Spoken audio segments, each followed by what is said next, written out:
I'm scared. I'm scared of the guy. You never know the questions I ask. So let's check the mic. Can you hear me? Okay. Now that the ranks have filled up, let's kick it off. We have 10 minutes delay, but I think it was worth waiting. So thanks for attending. And to kick it off, can you guys please introduce the companies you're working for, respectively, Iagon and Würth Group, and also tell the audience what kind of roles you fill in the respective companies? Yeah, so I'm the founder and CEO of Iagon.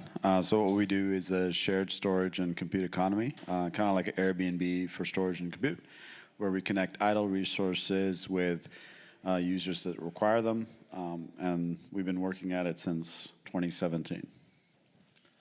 Good afternoon. Thank you for the invite. My name is Dimitrios Mitskos. I'm head of systems and solutions currently at Würth Canada. A little bit about the Würth Group. We're the global leader when it comes to fastening assemblies from nuts and bolts, chemical distributions to the automotive, construction and manufacturing world. I will not tell you again what Iagon does because Navjit already did this, but I'm Niels Poyser, head of development at Iagon, and in my role, what I mostly do is design the architecture as to how our systems talk to each other, but also in the context of like interactions with companies like Würth, do a little bit of the translation between the technical teams on our end and their end, as well as the business teams. So they tell us a business problem to solve, and then on my end, I work with our team and their technical teams to find out, okay, so how can we make this a reality? What are the systems and the boundaries and all of these things? Dimitrios, could you please explain a bit further what Würth does, actually? Iagon is very well known here in this ecosystem, of course, but especially also, what kind of type of companies you guys work with? Yep. Also, when it comes to the use case that we are just going to touch later on. Yeah, when we talk about Würth, we're the global leader in, as I mentioned already, supplying hardware from nuts and bolts and chemicals to different kind of industries. How we do this, we have a sales team of over 50,000 sales reps globally. We are the largest suppliers, I mentioned already, currently in 78 countries, and our annual revenue is just under 21 billion euros. In this case here, we started a project internally at Würth Canada first by really building a network of 3D printing and supplying our customers a network for them to distribute their CAD files for additive manufacturing at their locations, which worked quite well when you have customers and partners that are not really afraid about sharing the intellectual property with us.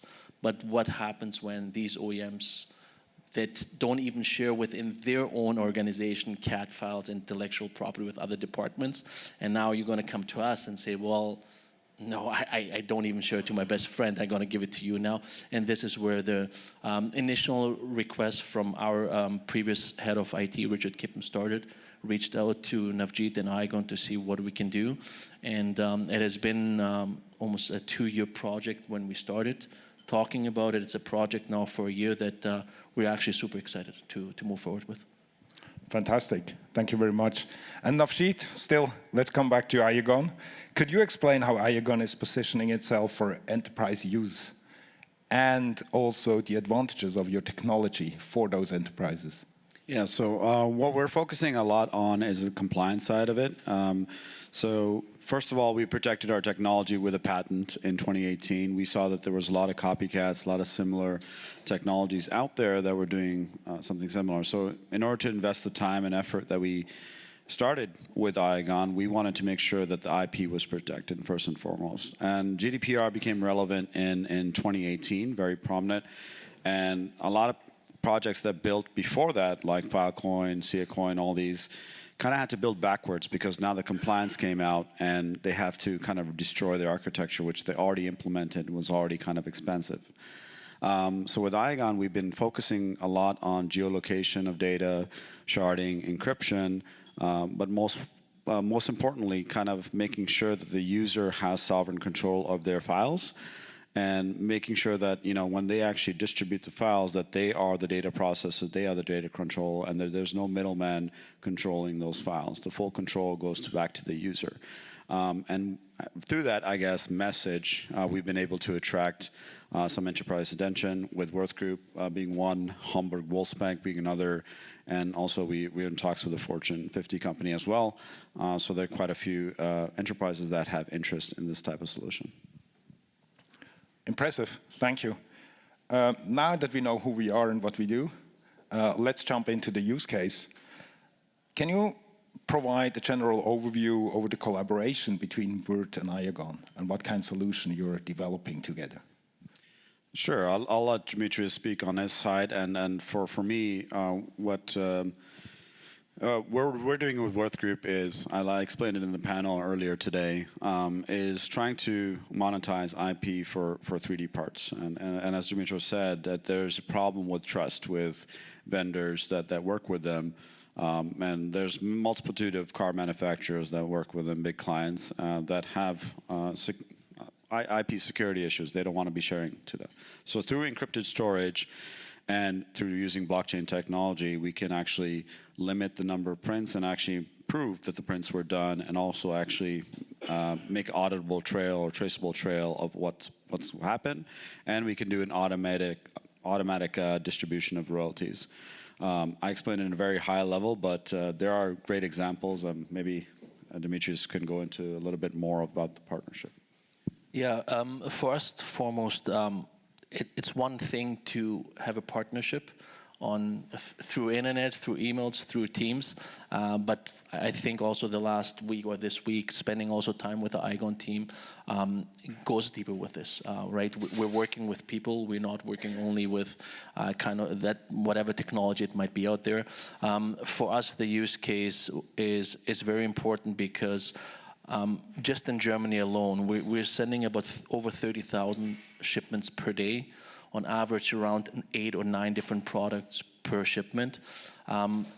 First stage, yes, it will be the additive manufacturing side of it, but the next stage can be in the logistics side, from manufacturing to the end user. There are so many opportunities. For me, this is the first summit that I'm attending, really the first, not only tipping a little my toe into this blockchain industry, but really pushed in there and learned a lot. But there are so many opportunities, but also we need to crawl, walk, and then we're going to start running. And I think this is the perfect opportunity in a landscape in Canada where we can build up a secure additive manufacturing network and ecosystem that we can copy and paste into many other industries as well. I like to hear that. How did you guys get in touch with each other? I mean, how did this develop? And especially for me, what's always interesting to know, when we have blockchain and traditional enterprise partnerships, what was the sales cycle? How long did that take? I'll let Niels go into the technical side of it as well. Obviously, we went through a lot of the architecture, but how we came about was actually Richard reached out to us and about 2 years ago. And he said that, we have a problem. And he's actually a very innovative guy for his age. He's about almost 70, I think. But he's very forward thinking. And he came to us and he said, listen, Nav, I think there's a solution that your solution can probably potentially solve something that we're looking for. And through those discussions and through the trust building, I guess, over a year, we came to kind of a conclusion of how we could collaborate together. And last year we formed a partnership, and since then we've been kind of going into multiple calls and diagrams and whatnot. I'll let Niels speak a bit more on that. Yeah, essentially, at the beginning of such a project, you always first have to learn a little bit about each other. So many of the initial calls were about understanding what are the challenges that you have, right? In blockchain, especially in the early days on Cardano, but also elsewhere, to someone with blockchain, everything looks like a nail. So, tokenize everything, but that's not really the approach we're taking. We're really trying to work with the business, understand the problems, and then take it from there. Okay, not just, okay, how do we do this technically, but what is the best way to solve your problem, and are there maybe additional issues that you're encountering right now? And I think that's one of the exciting things with the partnership with Würth is we started talking about the storage, the protected storage of the intellectual property first, but through that process of talking to the situation and what the vendors are facing, it was then realized that, oh, there's also an opportunity for that royalty traceability and taking it to that next step. And that's just something that you can't just say like, okay, this is the problem we have, but you really have to get to know the other party. And Würth has done a fantastic job to like actually build a partnership and not just a strictly business relationship where you're on calls on a certain schedule, and that's the entirety of the interaction. Okay. You mentioned a couple of times you had an issue and you reached out to Iagon. Let's deep dive a little bit further into that problem. What exactly was the challenge, and what made you think actually in trying to find a solution within the DLT space? So I will talk about the challenge. Why Iagon? Unfortunately, Richard Kippen is not with us to answer that because he was our technical lead. The issue, as I mentioned, was the intellectual property of the OEMs. That unfortunately, as I mentioned, fortunately or not fortunate, they don't even like to share their intellectual property within other teams. And to build an ecosystem where you ship or transfer files all over the world with a secure digital passport, you need to have the proper infrastructure. And as Navjit mentioned, Richard is really a pioneer for us. For decades, really saw already or had ideas that many other followed years and decades later.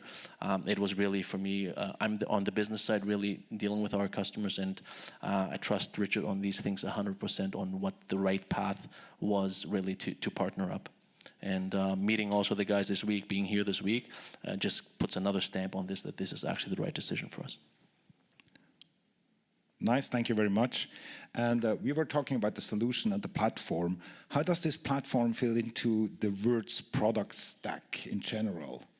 And how does it envision to be used going forward? Yeah, I think, I don't know who I was speaking to yesterday.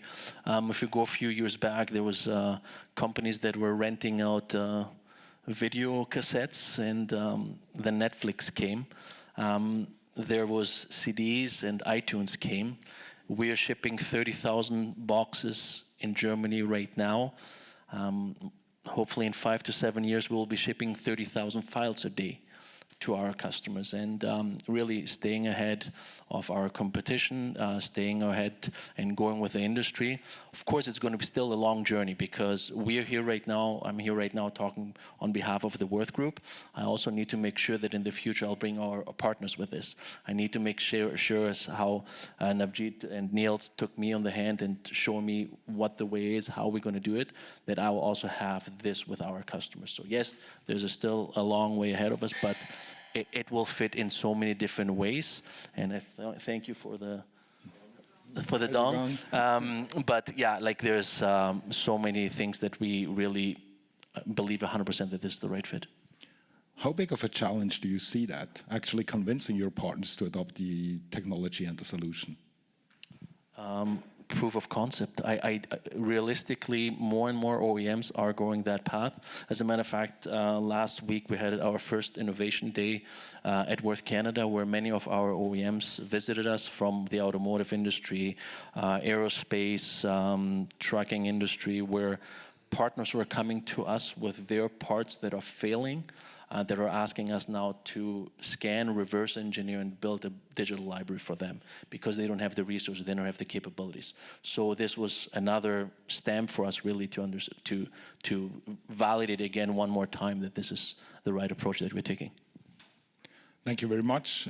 Niels, what technical aspects is Iagon most looking forward in regards to this collaboration? Yeah, like I said before, so we have our bread and butter of Iagon, like this decentralized and secure storage. And obviously in what we currently have on the market, it's used, but a lot of it is used like at a very like basic layer retail. So we have a network, but we haven't really been able to put it to the test to the degree that we would want to with enterprise integrations. So that's a very exciting aspect for us, is really using our network for real-world use cases where we store and we can actually say, like, okay, really, we can prove that this data is secure, and it is data that is worth securing. While if you have your average user storing their files, it might just be data that they don't really worry about so much about the privacy aspect of it or the geographical, regional aspects of it. And so I'm really excited about that part. The second part that I think is really exciting is that working with Würth, discovering that it's not just about the storage, but really finding out there are other issues that can be solved with blockchain, and working with enterprises and making them realize, oh, these are some of the problems where it really makes sense to apply blockchain technology. So I'm really excited about the smart contract aspect of the entire solution, where we don't only prove that your data is secure and your IP is secure, but when your IP is being used, how often it's being used, and as a vendor, that you can then go back and have that transparency. And we can really fine-tune what level of transparency do the vendors look for, what transparency does Würth look for, and then find some solution that satisfies all these aspects. And that's, I think, one of the most interesting aspects for us.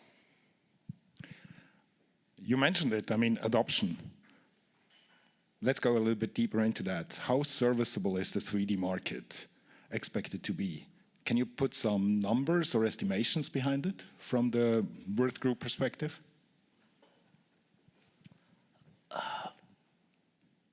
Numbers, I have a sales background. When we talk about numbers and potential, is it something that I actually don't want to jump too much into it? Obviously, to put a project like this together, we wouldn't put the effort or the resources into it if it would be something on a small scale. I think we will grow with the market. Now, is it going to be a 5 million, a 10 million, a 100 million project? I think the time will tell. However, additive manufacturing in this space is here to stay. As a matter of fact, we're going next week also to Formnext in Frankfurt, where it is the largest additive manufacturing show, where a lot of new ideas, new materials will be promoted. I don't know how much you guys know about additive manufacturing, 3D printing. A lot of people think you can print some plastic. You can print now the most exclusive metals now. Like anyone that is wearing an Apple Watch that is aluminum, I guarantee you, but 95% of them already 3D printed. So the market is going there. It's really adopting, going with the market, finding the right partners. And I wouldn't give it justice to give any number at this point, but it's definitely worth it for us to invest in this. I'm very happy to hear that. Back to you, Navjit. This collaboration certainly sets a basis for other collaborations with enterprises. In what way do you see this use case to promote your business forward? Well, I think it's first is important is execution and focus. So I think that I think Würth Group has showed us a really hands-on approach to the partnership. So we actually visited the Würth Group headquarters in Künzelsau. Is that how you pronounce it? Yeah. Okay. All right. I'm getting better at that one. So we went to when we went to the headquarters, we got to see actually how big Würth Group is. Like, we understood by numbers how big Würth Group is, but when you actually go there and realize it was so real to be there, right? And we got to meet a lot of their staff, and they treated us really well, and how they treat their staff, it was also nice to see. And it's great that Würth Group is also in so many industries. And the reason why I say this to your question is that we really want to be focused on this partnership. And I think that if we show the focus on this partnership and making sure that we drive this forward, the results will speak for themselves. And as long as the results speak for themselves, other partners and other enterprises will listen. Yeah, so let's focus on a tech bit for a second. You mentioned it. Other partners will come. and will follow. But how specific is this solution that you're currently developing together for Würth Group? Or could it be used for other industries, other verticals? How difficult will it be to adapt it for other use cases? So obviously, I mean, we're partnering with Würth, so our primary concern is really to make it worth for Würth. Sorry, that pun was really not intended, but is really to build a solution that solves the issues that they're currently having and that fits their needs. So this is our primary concern for the project itself. But as an engineer, I'm also obviously wanting to build something that is reusable in certain capacities. So a lot of this is an exclusive arrangement with Würth in terms of building that. Also because some of the foundations of this technology, that is Würth owned. So for example, the 3D printing, the IP and the technological part that ensures that the 3D printers can only print as many parts as were ordered, that is something that only Würth can provide. So we obviously, in that respect, want to make it very specific to Würth. On the underlying technology, however, like for one with the concepts, but also some of the smart contracts, we want to obviously think about, okay, can we make this solution applicable to other industry verticals, right? So we're not just looking at automotive or something like that, but we're doing a little bit more generalized thinking, not only for the purposes of Iagon, but again, the 3D printing industry is not just limited to automotive or any of the industrial parts, but it is growing in other areas as well. So in that regard, we're trying to build something that can be applied elsewhere, either through Würth or for any other vendors that might be interested in, kind of like putting their royalties and putting their intellectual property in a safe place and traceable in that regard. Have there been any specific challenges with this integration? The biggest challenge is always, and it's very interesting, Würth and Iagon are very aligned in that. Actually, Dimitrios was talking to us and was always repeating that, and also in the meeting that we had earlier this week, is really the focus on making it accessible and easy to use for their customers, right? So it's not, we don't want to design something that's easy to develop, but then it's hard to use. Really, Würth Canada in particular, they're really wanting to make sure that the vendors have a good experience, that they feel like their expertise and their knowledge and their IP is valued, and that they have those insights. So creating something that's in blockchain, it's a highly technical thing, but making it something that is almost under the hood. Like ideally, there's always this joke about like the best blockchain technology that you don't know that it even is used. And I think that applies here as well. So making it so that for the end user, everything maybe even works like the existing workflows. Maybe they don't have to change anything. That is, I think, one of the challenges. Another challenge, so Dimitrios didn't want to put numbers on it. I do want to say, while I can't put numbers on it, it's a prototype. So we do not know yet how well it's going to be adopted, how much throughput do we have to support. And within Cardano, we really don't know yet what are the best solutions for higher throughput, right? Do we wait for the technology that's 1 year, 2 years out? Can we use any of the layer 2 solutions? So another challenge is for us to build a system that we can use right now and we can put into prototyping mode, but then as we scale and we discover, oh, actually, we have a lot more interest than we originally anticipated, that we can grow with that. And I think that's a challenge that it's a good problem to have, because if we get to the point where more people want to use it than you can sustain, then you have something that people are interested in. So it's a challenge, but it's also very exciting to hope for that scenario, actually. You mentioned that one of the key challenges was usability. Were there any trade-offs you needed to do in order to achieve that?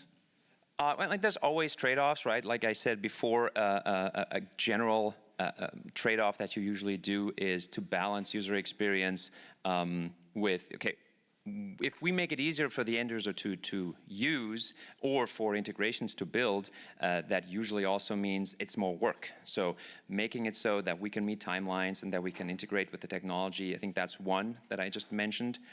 I think another challenge is to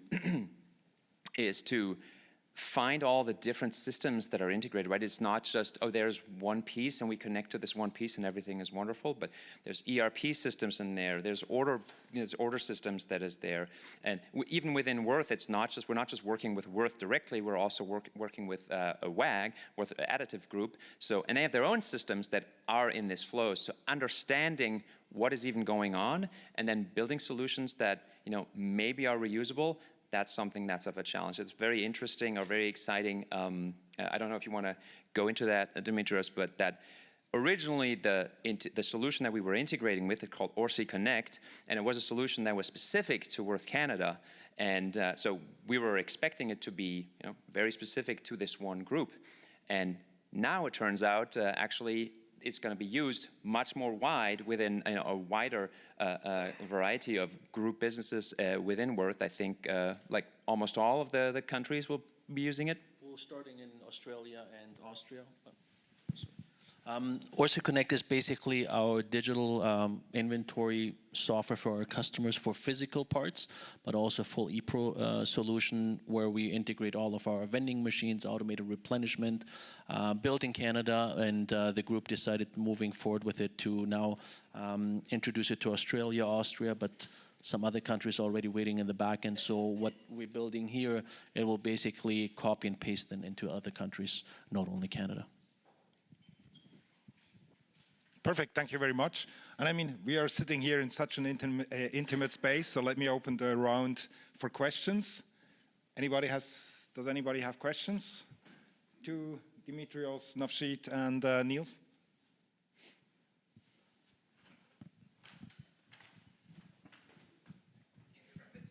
Hey, hello.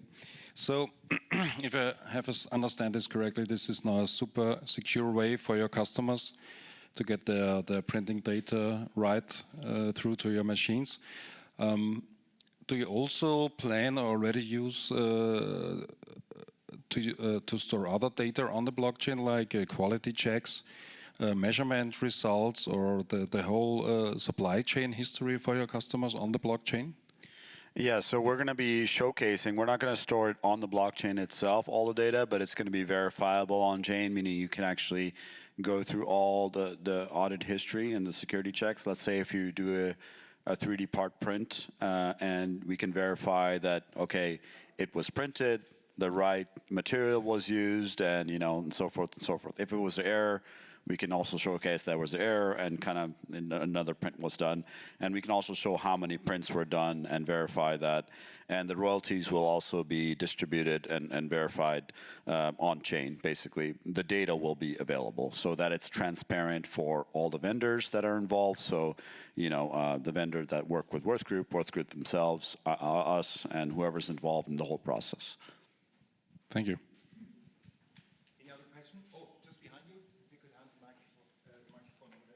Thank you. My question is regarding the currency that is used in this transaction. Is it Iagon or is it fiat or how? It's fiat. So eventually we'll have, for now it's difficult for the vendors and Würth Group to use cryptocurrency, right? That's another compliance hurdle. So it will be fiat, but all the data will be confirmed on chain. So eventually maybe we'll get to a stage, maybe we'll convince Würth Group to use data, we'll see. But that's not in the plans right now. Thank you. I believe we had a question over here. Yeah, okay. So maybe I'm not up to date, but I understand that your customers print whatever they need on devices on their location, and you provide them with the IP data they need for printing. So the real world thing is happening at the customer side, and the blockchain is there to secure your royalties and whatsoever you provide them with. Now my question is, that's always the problem with blockchain in the real world. Once they have the data on their printing devices, how can you make sure that they just don't grab it and then use it once as many times as they want and you lose your income? Yeah, so basically with our network, we're connecting the 3D printers to an IoT device that also makes sure that only a specific amount of prints that has been ordered is being delivered to the printer. If a customer wants only 2 of that specific product, we'll make sure that the whole workflow is for 2 parts. The moment the part is printed, we qualify that the product was successfully printed, and at that point the file will be deleted on the IoT device. It will never actually even be staying on the printer. Okay, so there is a secure device Yes. connected to the blockchain as well. Correct. Okay, thank you very much. Thank you for your question. There was one here in front. Yeah. So your customers at the moment still prefer fiat. Would be a stablecoin an option for them to? I don't As a think matter of so. payment? I don't think so right now. Is this fiat basically? Yeah, but it also economically- requires that the funds are held somewhere on a wallet, yeah. on a wallet or on a exchange, or that's a step too far in my opinion. It's definitely something that we've thought of in the future. But that takes more thought process, because we have to make it very, what the end consumer really wants, like the vendors and Würth Group, is fiat distributed. That's it. We do have to find a way to do that, and there are ways. For example, Fireblocks is here. Exactly. Just wanted to say custodial wallets. So would be a custodial start. wallets would be a way, and if Fireblocks can make that, I think Fireblocks is here as well. So Tim, so it could be a possible route in the future to take. Yeah. And second, maybe even more important question: are there taking place transactions on the Cardano network with each secure print Correct. being delivered? I'll let Nils answer that one. And which token is being used? Is it ADA or Iagon? Yeah, so we're still developing some of the aspects of it, but because we want to make sure that there is traceability for which blueprints, in the sense of 3D printing, which blueprints are actually being printed, we are designing something like an inventory system. So, for example, putting blueprints or making them available on chain. Whatever the depth of that information is, it might just be some identifier that on the chain itself you can't really tell what part it represents, but making it so that there is an interaction with that will be transactions on chain. The same way, if you're taking something out of circulation, you're saying we're not providing this part anymore, like it's no longer printable or something like that, or maybe there was like an issue with the design, they have to put in a new part, that would be a transaction. And then obviously, as we built out those smart contract printing interactions, we'll have to decide kind of, is every print putting something on chain? Is there some sort of batching mechanism where the information gets collected? Because if let's say you print 100 parts, is every single one a transaction, or are we gathering the information and then in a batch submitting that? That is still something to be discussed. And then lastly, out of the 4 pieces, obviously, when a vendor, like an OEM vendor, like a Subaru or Porsche, when they want to pay out their royalties, currently this happens on pretty much like a monthly schedule. With a smart contract interaction, they can do that at their own leisure. So do they want daily payouts? Do they want yearly payouts? They can feel secure that nobody else is going to take this. It's going to be there down the line. So that really depends a little bit on the vendor themselves. Okay, and then would be, let's say, a batch with collecting a number of transactions, being then one transaction on chain, and which token would then be used for that transaction? Would this be ADA or Iagon? Yeah, so in the future we'll have like an L2, which will be a partner chain, and basically use IAG for the transaction fees. Yeah. So that will be kind of the goal in the future, but we first have to work at a working solution and make sure everything is functional in the beginning, and afterwards we can see if that solution will be implemented or not. But in the beginning, I think the microtransactions are very important for, let's say, if we have printing a screw that costs like a few cents, 2-3 cents, right? If you're putting every transaction on chain, that's not a business model that will work for Würth, right? Yeah. So it has to be, there has to be bulk transactions, or that can be combined, and one transaction is settled on chain, which would be much cheaper as well. Yeah. Thank you. Did I see it correctly? There's a question in the back. Just a second. Here you go. First and foremost, I just want to say Nav, love the hairstyle. But also, I did want to say that clearly supply chain logistics can get very complicated, right? And what you've essentially been pioneering here is a way to skip that entire supply chain and just print the part you need directly at home. I know that right now you're starting in the automotive industry, but where do you guys see this industry going in the future?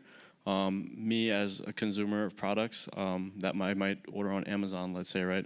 If it's something that can be 3D printed at home, is it going to be as simple as clicking a digital file and I have it, you know? I just want to see what you guys think about where this industry is headed.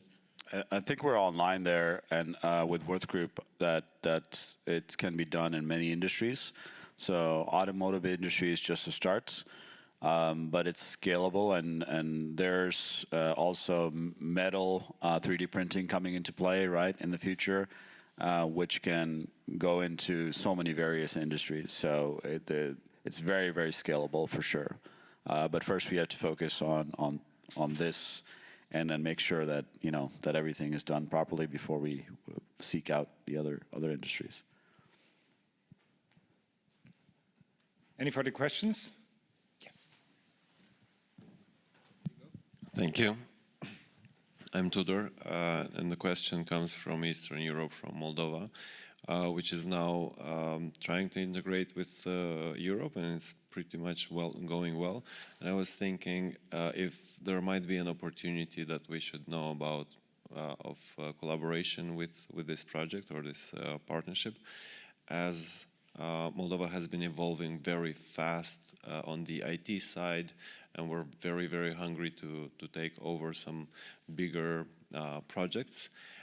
And at the time when Europe is helping us a lot, is developing a lot of businesses, startups, and they want industry to actually start working. Is there an opportunity that we should look out for, or when would that be maybe? I think currently, because we're building this for Canada right now, or North America, we will have to look deeper into it. I think it's more where our partners are going to direct us to, right? Like if, let's say, a Canadian airline is approaching us and has maybe some capabilities that have some needs that they need to print overseas, then they're the ones that are going to steer us in that direction. In all honesty, for us, it's more where our customers want to deliver their files. It's not going to be on us. It's going to be on them where they want to have access to it. Okay, thanks. More questions? Yes.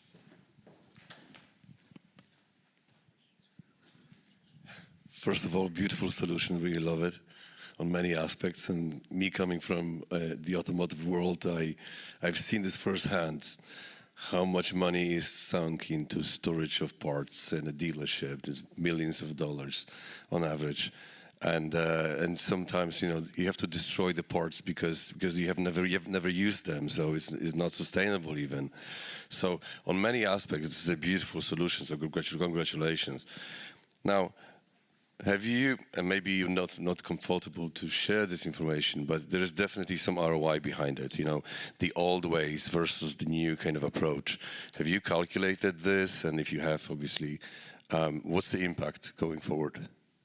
When we initially started this, it was more, during COVID, when for us in Canada, a lot of, I would say 90% of collisions is being paid by insurance companies, and every collision shop has a specific amount of days until they have the car ready. Otherwise, they have to pay for the car rental for those extra days, and especially in North America for European vehicles, like to have to wait 2, 3, 4 weeks for some small body clip out of Germany was very common at that point. So the initial project started with one customer out of Toronto that paid almost $300,000 in 1 year in extra car rental out of their pocket, and that's how the business case initially started. And there's about 4,000 collision shops in Canada. There's about over 45,000 collision shops in the US. And slowly but steady, we saw the potential, bring in also all the automotive OEMs.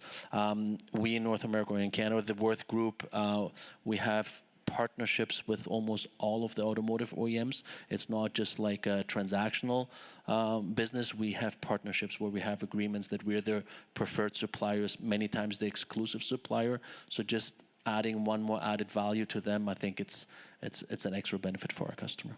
But to give a specific number on what to expect, no. Yeah, that's wonderful.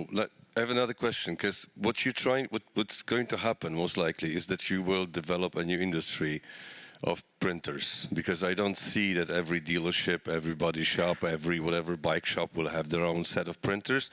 It requires a lot of energy, a lot of kind of specialized knowledge. So this is likely to happen. Is Würth kind of trying to even operate these businesses, let's say the printers? Yeah, we already have print farms in North America and in Germany where our customers can come already or send us already some files, but this is still the part with intellectual property. But yeah, the plan is initially to work with print farms, but in my vision, it's really that every larger group will either have 3D printers at their training centers, which every OEM has multiple in each country, but the larger groups, because consolidation also in the automotive industry is massive, where more and more dealerships become bigger, sharing also different different manufacturers, it would be very easy for them to share actually 1 or 2 or 3 printers for all the groups that they have. Answer your question? Yeah, perfect. Thank you so much. Thank you. There's one more question up front here. Hi, thank you for a good presentation and a good talk. My friend from Moldova here was very eager to just jump on and wanted to do so many projects. And I'm from Norway, so I'm sitting on the total opposite side of that table. Being from Norway, we are quite digital and highly regulated, which makes the companies quite conservative. How would you sell in something like this into a conservative company with that kind of attitude? Because I see a lot of good use cases that could really benefit in Norway. What's your biggest pain point? Excuse me? What's your biggest challenge? Yeah, there's a lot of big challenges, but Pick top 3. Well, being from the energy sector, we plan 30 to 50 years ahead when we build something. Obviously, we need to track contracts. We need to know who signed what. We need to know if something goes wrong, what was in the agreement originally. And we have big archives doing that. Some of our plants are 80 to 100 years old.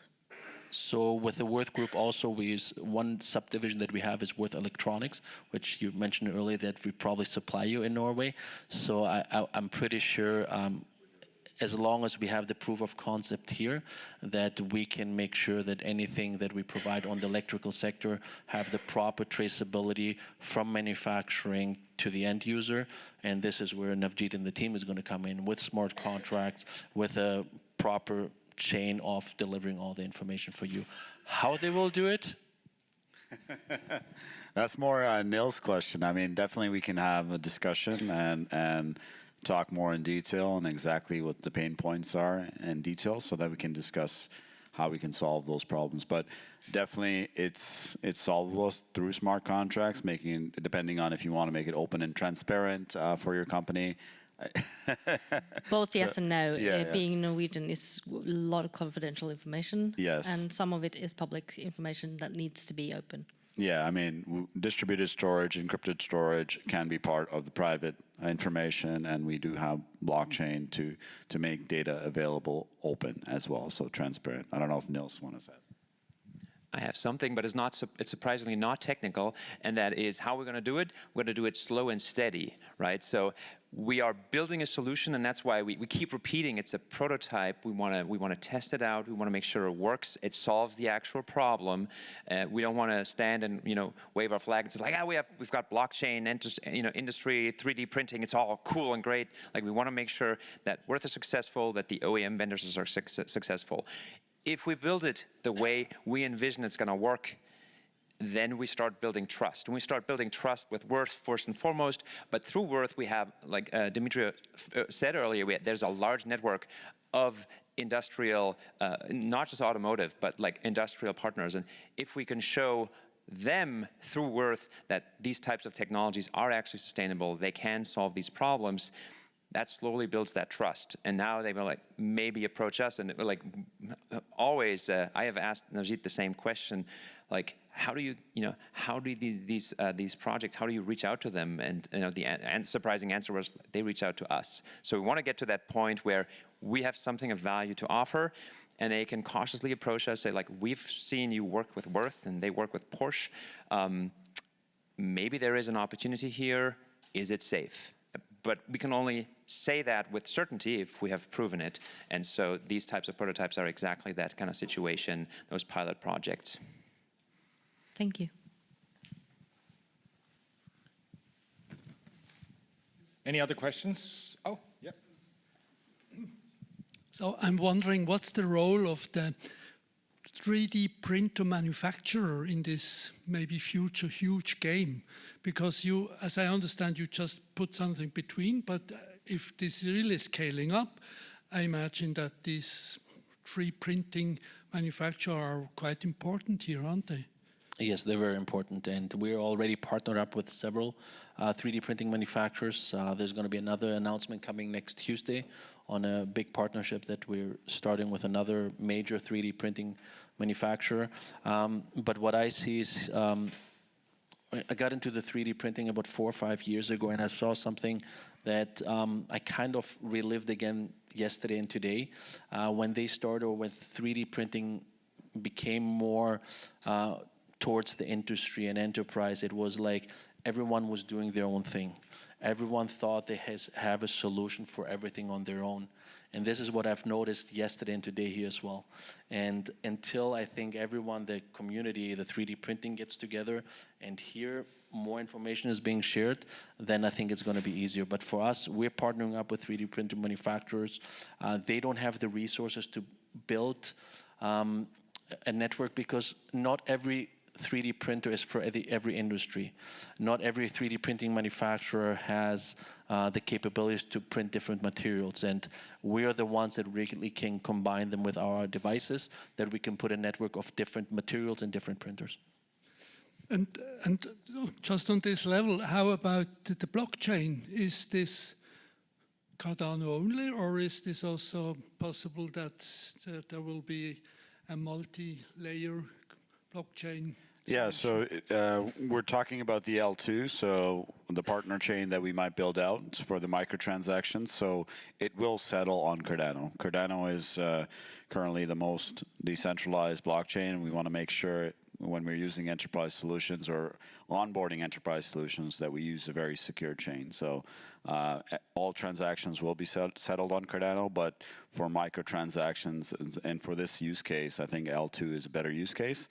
But that will roll out over time, not immediately. Yeah. There's one question over there. Give me a second. Yeah, thank you. A question towards the opportunities and the impact. You've already mentioned the market where you started to roll it out, Canada, and the markets where you're planning to roll it out in the future. I'm assuming these are mature markets where you've had a presence for a very long time.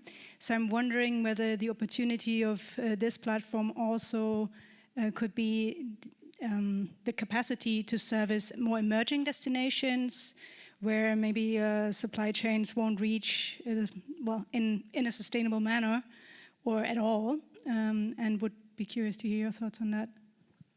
There's definitely the opportunities really to, for us also as the Würth Group, we're looking for sustainability, long-term also, going really green. And one thing will be to be able to provide 3D printers anywhere technically in the world, but also, as I mentioned earlier, it will be really our partners that are going to drive us in the direction where it's going to be available, right? For us, we can put a printer on the North Pole and start printing there. It's really, is there a need in the North Pole? Does it allow you to onboard more vendors than you're currently able to onboard?